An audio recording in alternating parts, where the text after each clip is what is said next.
We haven't seen Chevra since that night at Baptiste's place. Well, guess there's no point in worrying about it now. Let's go join up with the others.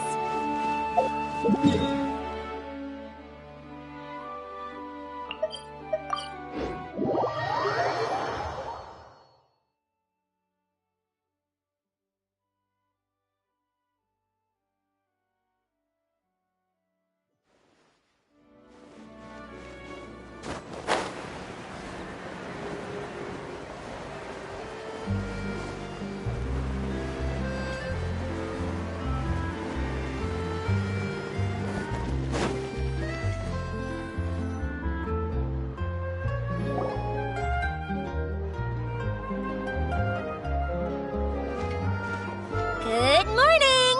Hayaka and I were just talking about you. Is Chevra still not joining us today? Probably not. We haven't seen her either. Huh? That's such a pity. Director Farina said that we've only got a few small scenes left before wrapping up the entire thing. She even said that she'll get me into a couple scenes, so everyone will have a chance to shine in front of the camera. We were also planning on having a victory feast once we're all finished filming. You can join us, right? If only Chevros was here. I still haven't taken a photo with her. I'm afraid that can't be helped. Those special patrol folks are like phantoms when they've got a case on their hands. But to be honest, I'm even more concerned by what I read in the Steambird earlier this morning. It said that the killer in the murder case was none other than the author of the Two Musketeers. Oh yeah, I heard about that too.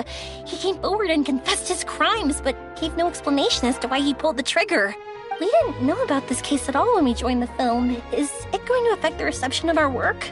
From a pure publicity standpoint, this will draw a lot more attention to our film.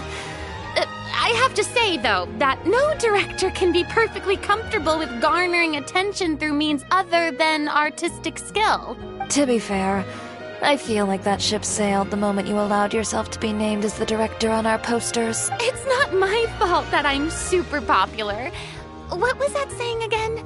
My popularity has Sunk to an all-time low? spread to the four corners of Teyvat.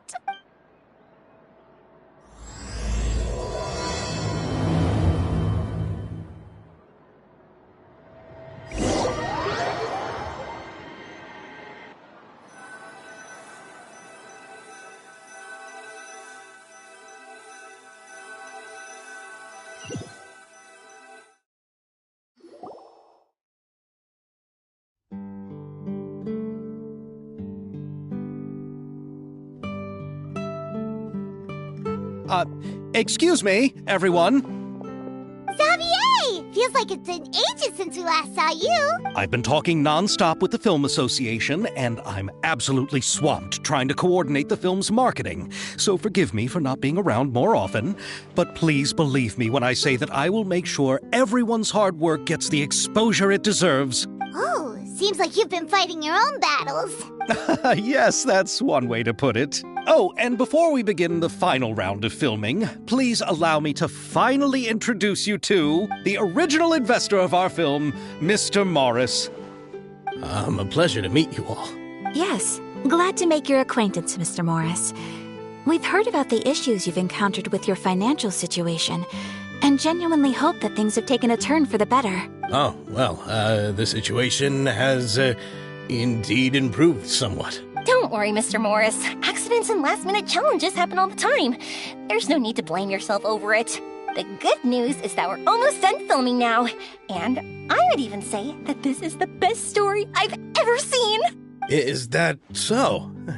I see, that's great news. All right, now that we've gotten all the pleasantries out of the way, let's get the show on the road.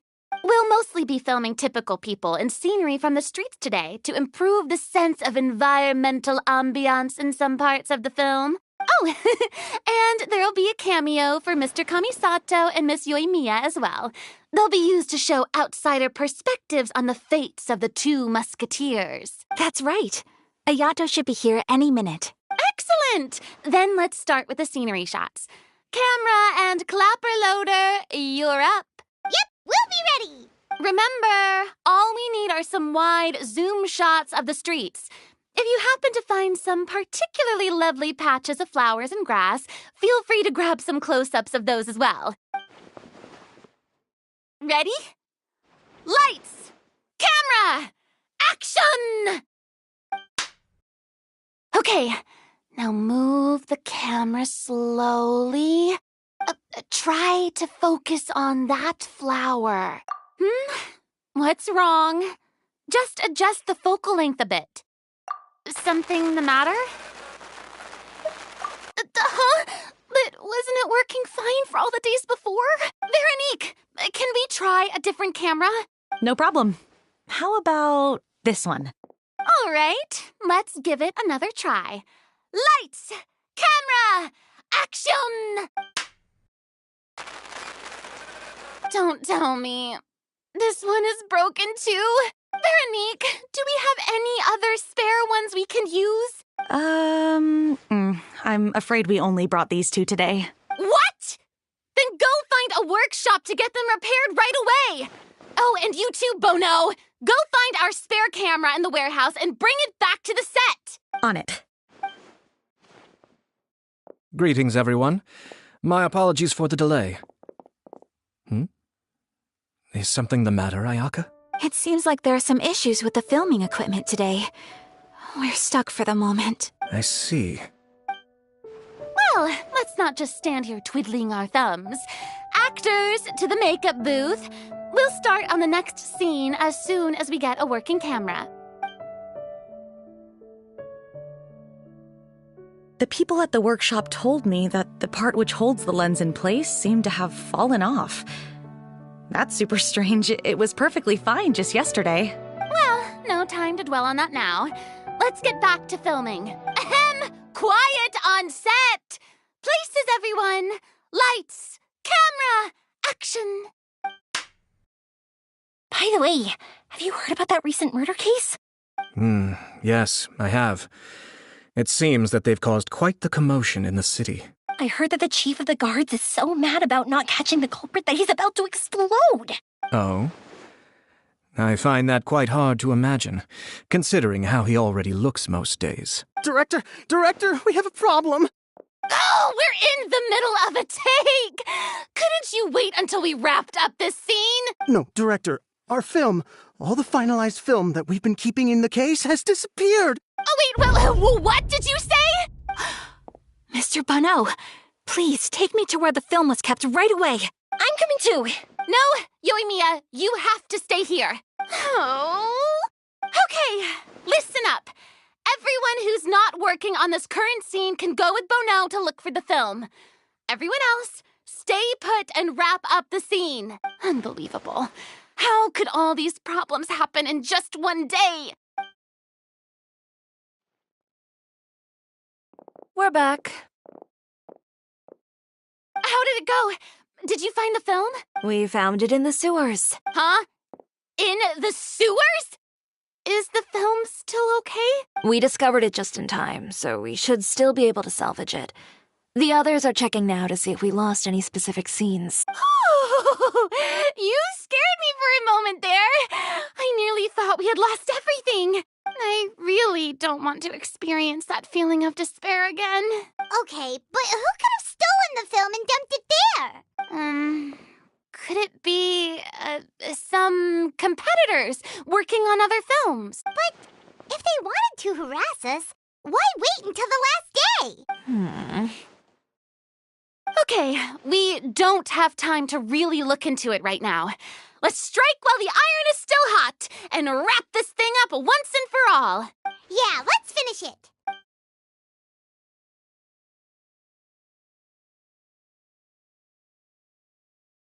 I would like to officially announce that our entry to the festival, The Two Musketeers, has now concluded filming! Paimon is spent. It's so late already. Even though the filming process proved to be extremely challenging, everyone provided valuable and unique contributions to the final product. Thank you all for your dedication and support. And just like Director Farina, I would also like to extend my most heartfelt thanks to all of you. Really, you've all helped me so much. All right. Let's save the awards speech for later, and hopefully also get some rehearsals in before the real thing. Anyway, now it's time to party! Let's all make our way to the beach and have a celebration feast so loud and fun that even the blubber beast will want in. Party! Party! Paimon wants to party!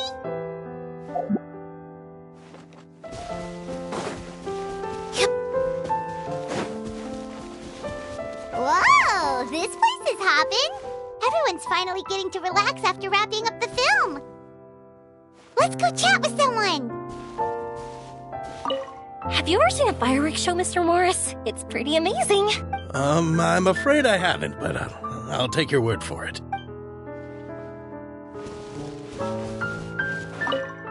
Oh, this is turning out to be quite the party. I was thinking, if this film turns out to be a success, could I ask the two of you to stay and be a part of my crew? Of course, I'll definitely increase the pay for next time. I'd be more than happy to, Mr. Xavier. Thank you for the offer, Mr. Xavier. But I've made some plans to go on a journey to the other nations once the festival is over. Is that so? Well, then in that case, bon voyage, Miss Veronique. Please feel free to get in touch once you've returned to Fontaine.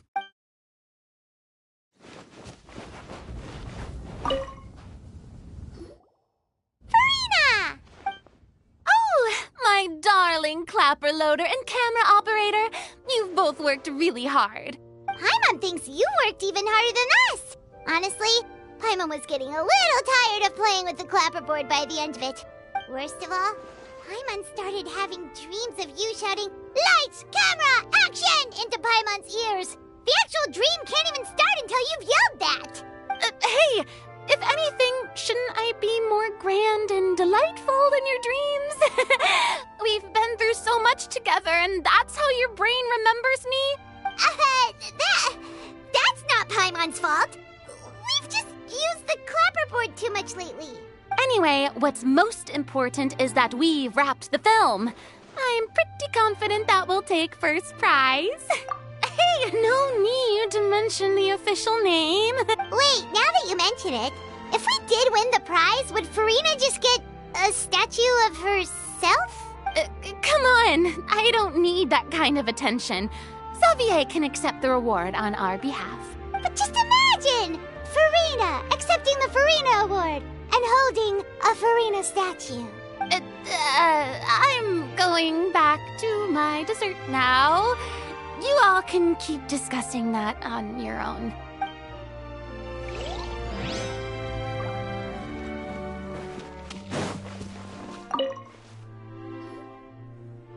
Hey, Ayato! How's your work been going? Everything went rather smoothly. Thank you for your concern. Ayato told me that we've already confirmed the dates for some Inazuma Fontaine cultural exchange events. So the next time we visit, we'll be doing so in our capacities as the representatives of the Yashiro Commission.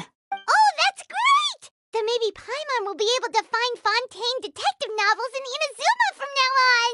Oh, wait. Wouldn't Yae Miko get upset if that happens? That would be stealing some of her business. You've got a point. She's always complaining that light novels have become bland and too predictable after all. The cultural exchange won't only feature literatures of both nations, of course. We have also made plans for cross-cultural engagements in the fields of gourmet cuisine, toy making, and artisan craftsmanship. Whoa! Paimon's getting super excited now! When the time comes, be sure to visit and participate in all the events.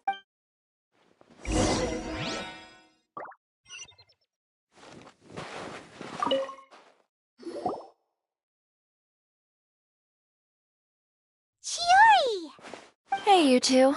Are you not really into these kinds of big social occasions? Not particularly. But this is still better than Fontaine Fashion Week. But if this film becomes a big hit, people will definitely come flocking to your shop. Yes, that's highly likely. As long as the film can premiere as planned. Are you still worried about the case? That and all the obstacles we had to face today. You're right. It's as if all our bad luck just manifested at once. But why today of all days? No, it's nothing. We've already delivered the film to the editors, so there should be nothing more to worry about. How are you doing, Mr. Morris? You having a good time? Well, you could say that. Do you happen to know when the party is scheduled to end? Judging by how much fun everyone's having, I'd say probably not until well after midnight. Is there something that you still have to take care of at home, Mr. Morris? Oh, well, I'm just not a late-night person, so I might take off shortly. Oh, no! Silly me. I almost forgot something super important. Oh, what is it? I prepared a whole batch of fireworks for the party, but I forgot to bring them over from the warehouse. Fireworks, you say? Well, that's, truly a pity. Sorry things didn't go as planned. Could you help me carry them over, Mr. Morris? I won't be able to fetch all of them by myself. Me? Are you sure that you can't find anyone else? I just wanted to make this a surprise for everyone. The warehouse isn't far from here. We'll be there in no time. Pretty please, Mr. Morris. These are some of the best fireworks I've ever made. So I also want you to see them before you leave. They're stunning. I promise that they'll be a once-in-a-lifetime experience that you'll never forget. But... It's okay. Just come with me.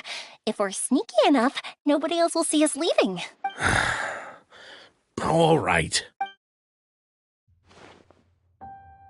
The warehouse is right over here. I moved the fireworks there in advance, so it shouldn't be too much work bringing them back. It's still a ways away from the party. Sorry about that, Mr. Morris. It's probably because I'm used to carrying fireworks all the time, so it doesn't feel like a lot of work to me.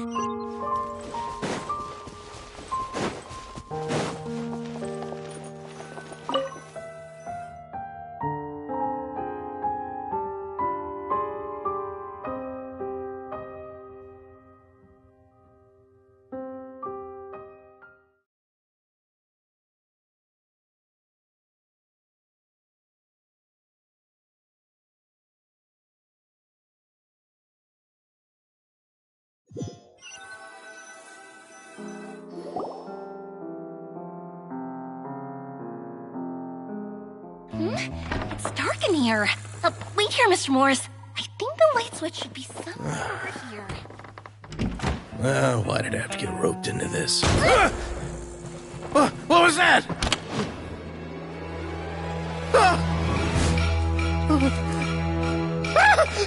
Who's there? Get me out! Get me out of here! Did you really think you'd get away, Morris?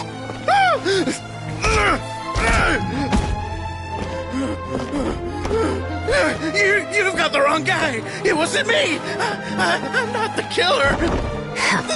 You know, Eliza died a far more heroic death than this.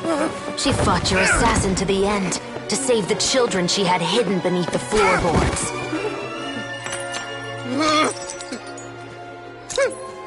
That is Eliza's pendant, the one with a photo of you two inside. The one you gave her. Ring any bells? It's a fake! It has to be! There's no way! No way your assassin didn't destroy it, you mean?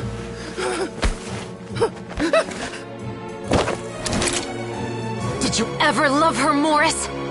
Or was killing her always the plan? No, please. Listen to me. I told Eliza to keep us a secret. I paid her plenty for her silence. I never thought she'd keep the child. Everything was gonna come out, and I had no choice. She forced my hand. No! I'm begging you. I have money.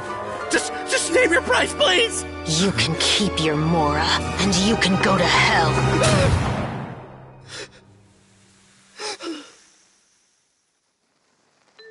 I'm Captain Shovraz of the Special Patrol. Morris, you're under arrest for Eliza's murder.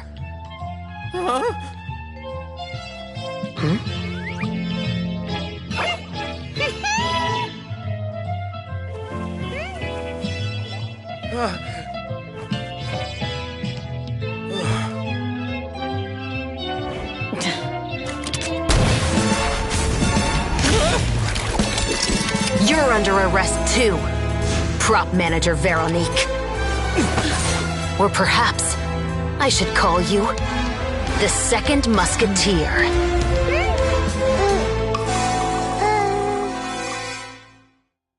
Wait, what's going on? This wasn't in the script. Drop the gun, Veronique. Why? Why would you keep me from exacting revenge on this heartless monster? Drop your weapon. This is my final warning. What is going on? Do I have to spell it out for you, Morris? Everything that took place just now was staged to get you to confess the truth. But this last part is all improv, of course. Shivers, you told us you wanted us to help you stage a play. You never said anything about the Second Musketeer. It's because even I had no way to confirm my theory until now. Thank you for your performance, Yoimiya. Could I trouble you to go and bring in the other Special Patrol members? They should be on standby just outside. Oh, and please tell the other cast members not to worry about us. We'll be rejoining them shortly. On it!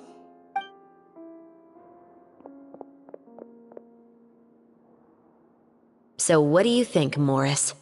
Care to talk about what happened 20 years ago? My patience is limited, you know. Don't force me to take you back to the interrogation room. I'd wager that you wouldn't last for more than a minute in there. With the recording we made, you have no chance of winning in court. Cooperating with us now is the most practical move. All right. I'll talk. I hired an assassin to murder Elisa. She once worked as a maid on my family's estate. She was very beautiful, and after some time I fell for her. We kept our relationship a secret and carried out an affair for some time, but it wasn't long before she became pregnant. And if my parents ever found out, they would have stripped me of my inheritance and status, driven me out of my home. I also didn't expect Elisa to insist on bringing the pregnancy to term. She even asked me to leave my family and travel far, far away with her. She believed that you were truly in love with her. I didn't have a choice. I gave her a large sum of mora, told her to leave the family and to get rid of the baby. But then years later, she sent me a letter. There were photos of 2 children, and she even asked if I could find some time to visit them. Huh? 2 children? Paimon thought Baptiste was the only... you mean... Even if she had the children against your will, you could have just ignored the letter entirely. Why kill her? I had just gotten engaged to be married to an heiress from another wealthy family. So if anyone were to find out about Elisa, my life would be completely ruined. I didn't have a choice. No. You always had a choice. You just made the wrong choice. Again. Do you know how it feels to watch your mother be killed right in front of you? My brother and I were hardly even school age yet. We were hidden beneath the floorboards, grasping each other's hands like a lifeline. We were so terrified that we didn't even know we could ever take a breath. All we could do was to watch Mother try to fight back, and then collapse to the floor. Even after the assassin left, we were still too terrified to leave our hiding spot. We thought that he might come back. It was only until the next evening when we finally climbed out and gathered around our mother. But she had already become cold and stiff to the touch. You made up your mind right then and there to bring this case to light. Not only that, we resolved to get our revenge. And that's why you became the Musketeers. No, that's why I became a Musketeer. The man from before was also killed by me. My brother had nothing to do with it. I figured as much. You did? I once told these 2 that he didn't look like a killer to me. His confession from that night also rubbed me the wrong way. I think what really tipped me off was, how could I not feel a sense of regret in him? Huh? He confessed faster than any criminal I've ever met, but he didn't say a single word about you. He insisted that he was the sole perpetrator in the case. But after the questioning ended, I disassembled the musket we dug up from his backyard, put it in front of him, and told him to reassemble it. Wanna guess how far he got? He had no idea where to even start. He's never touched a gun in his life. Based on that, I determined that he was not acting alone. He only surrendered himself to draw our attention and create a moment of opportunity for his partner. So, I decided to play along. And as expected, the second musketeer followed us without hesitation once she saw Morris get separated from the rest of the cast. Besides, why else would he call the novel The Two Musketeers? But how did you know it was Veronique? I figured it out the moment Baptiste told me his father's name. That so-called financial crisis was all just a ruse. He just wanted to sign up as the investor and then leave the film without any source of funding. After all, he has a vested interest in minimizing the reach of this story. It's really just the same thing as what he did to Eliza all those years ago. Human scum. But then Xavier pulled out all the stops and got the film made against all odds. Morris couldn't have that. With the killer in custody, he figured it was safe to act. And so he came to visit the set today, just as I expected. Wait, so you were behind all those mishaps today? As for the identity of the second musketeer, I assumed they'd probably stay close to Morris and look for an opening. And if they already knew that Morris was the film's investor, then that narrowed the list of potential suspects as well. Furthermore, being the props manager would allow the culprit to avoid scrutiny by purchasing mechanical parts in the name of the crew. With that hypothesis in mind, I went back to check Baptiste's orphanage adoption records. Guess whose name I saw on the same page, just a few lines from his. My brother. He trusted you. As in, he trusted me to perform the deed on his behalf? He trusted you to stand on the side of justice. I am. I thought you could do it as well. Oh, the look on your face when you told him to go to hell. I really thought you'd put a bullet in his brain. You know what he has done. Are you telling me that you'd rather see him spend the rest of his life living like a king in the fortress of Meripede? I will never be able to forget the feeling of my mother's cold, lifeless hands. And you would call this ending fair? Is this what you call justice? I won't lie, Veronique. I did hesitate when your brother first told me about the truth. I wondered. I agonized over whether I should really put a bullet in his head. So why don't you? Because that should never be how justice is carried out in this world. Perhaps, to you, justice is simply reciprocated. An eye for an eye, and a life for a life. But everyone has their own understanding of justice. If everyone were to pursue their own definition of it, there would be no more order in this world. Today, you'll kill Morris. And tomorrow, his children may come for you. The world cannot render judgments based on a desire for revenge. That will only lead to a cycle of revenge, as well as the destruction of order and civilized society. Fontaine is founded on a set of laws and a standardized code of justice. That is why we are the nation of justice. But with all that said, I will promise you this.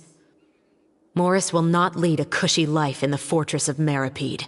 Chevreuse, the rest of the special patrol is here. Thank you so much, Yoimiya. Letelier, Terena, please take them away.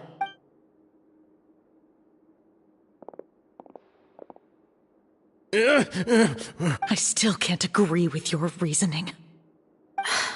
I know. Justice has not been delivered. At least, not today. Chevreuse. Let's go. We should give an explanation to the crew. Thank you for your concern. I'm fine. I'm just thinking about the things in life that have driven people to take justice into their own hands.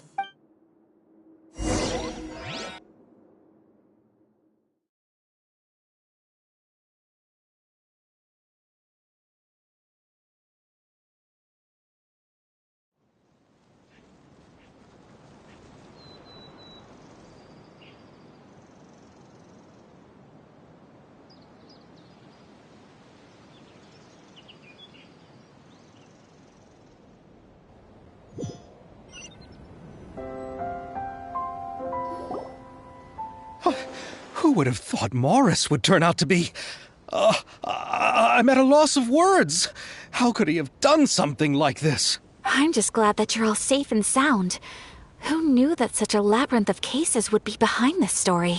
Well, what should we do now? We have a finished film, of course, but should we still go ahead with the premiere? What do you mean? Shouldn't you be even more motivated to spread the word now that you've learned the truth? Chiori is right. I'd also like more people to see this story for themselves. But the real ending of the story seems to have deviated somewhat from the one in the script. Is that still acceptable to you, Miss Chevreuse? The call is yours. We still have time to reshoot an ending if that's what you'd like. No, it's fine as is. I like what we have for the catharsis. Romanticism is what gives works of art their appeal.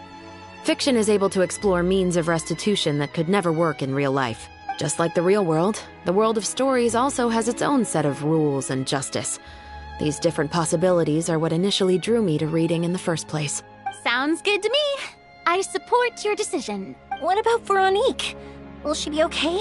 She will soon face her judgment alongside her brother and Morris. If I had to guess, they'll probably all be sent to the fortress of Meripede. I'll make sure to give Risley a heads up about it. Oh, you mean that kind of heads up? Exactly.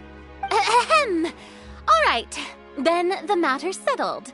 Now that everything's been taken care of, there's no reason for us to keep looking all gloomy and grumpy. Let's get back to the feast and enjoy each other's company. We'll be starting the post-production process tomorrow. You should join us, Chevreuse. You missed the first few hours of the party, didn't you? All right. Count me in. Then I'll wait for you over there. There's still some good news that I'd like to share with Chevreuse. Traveler, Paimon, could you wait for me by the sea after the party ends? I'd like to go on a brief walk with the two of you. Thank you very much.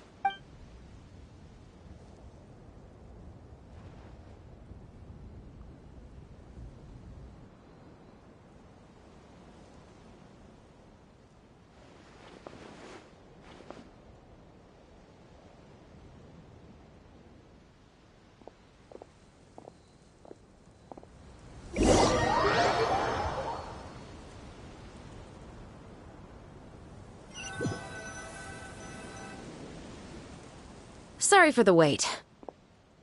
Oh, we weren't waiting long at all. Is there something else you wanted to tell us? No, I don't have anything new to share.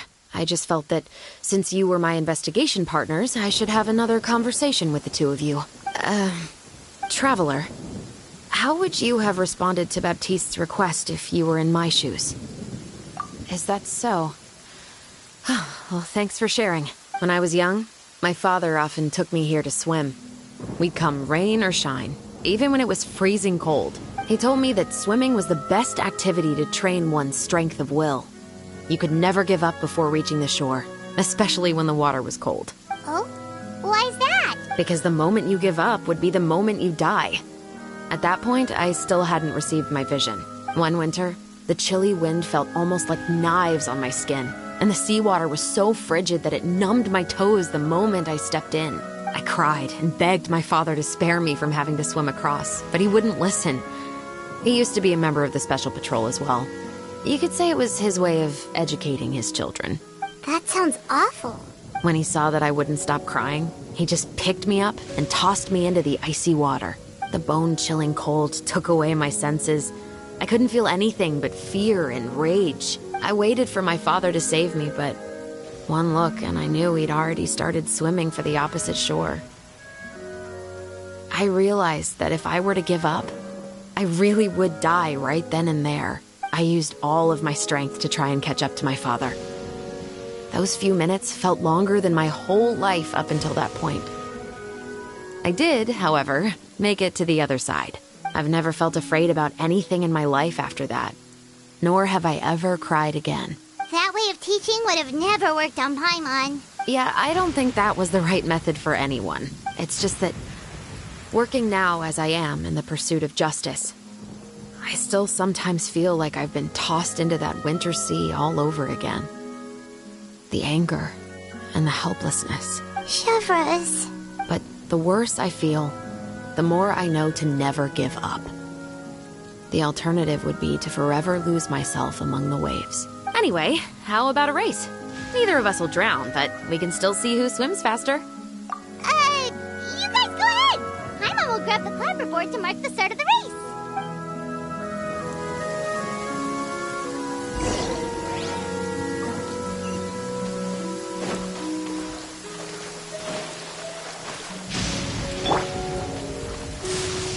Some criminals try to use the sound of thunder to conceal gunshots, but that trick doesn't fool my ears.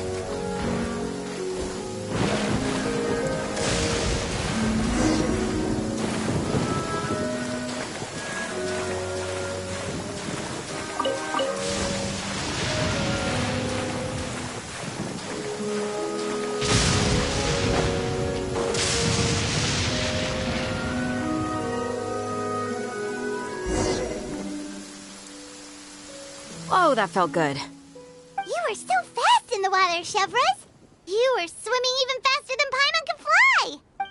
So, about the Special Patrol, did you join because of your dad? Partly, but I'd say I was more inspired by the heroes I read about in stories growing up. Oh, so it's due to your love of stories. Of course, it was only after I joined the Special Patrol that I learned that truth is often stranger than fiction. Come on, let's walk a bit more.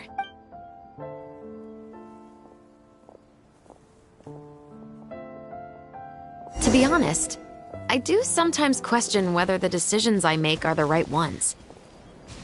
But I know that no matter what, I must keep swimming. Because the only thing I've got my eyes on is the shore in the distance.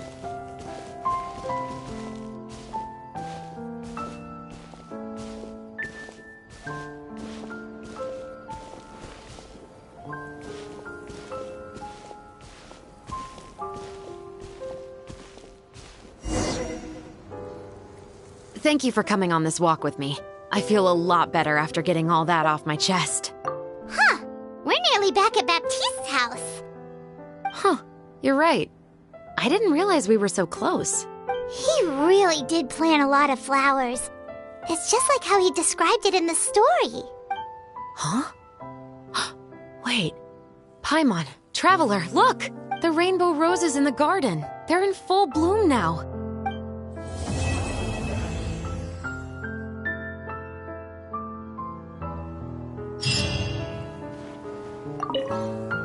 Even though it's a bit late, I must thank you for investigating this case with me. Not on behalf of the Special Patrol this time.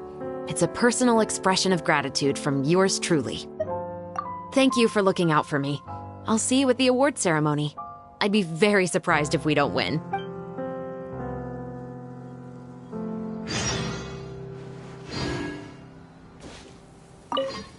Even though it's a bit late, not on behalf of the Special Patrol this time. Oh, you want to hear more about my father? To be honest, I didn't spend that much time with him. He was always busy with the Special Patrol, so he would often return home really late at night. Some nights, he didn't come home at all. Once, he didn't come home for a long time, maybe a whole week or so. When I went out to buy food, I learned that he had become a criminal, and by extension, that made me a criminal's daughter.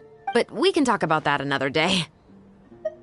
I actually have a lot of sympathy for Veronique and Baptiste. I can understand the hatred they feel for their father, but that doesn't mean I'll allow them to walk the path of evil, even if it might lead to another sense of justice. Films are different from the real world. They're a form of art and represent the wishes in people's hearts. I adore the two Musketeers, and I'm very happy to have had the opportunity to act the role as one. I can't wait to catch the film when it premieres in the Opera House. I'm looking forward to seeing the audience's reaction to the climactic ending. Thank you for looking out for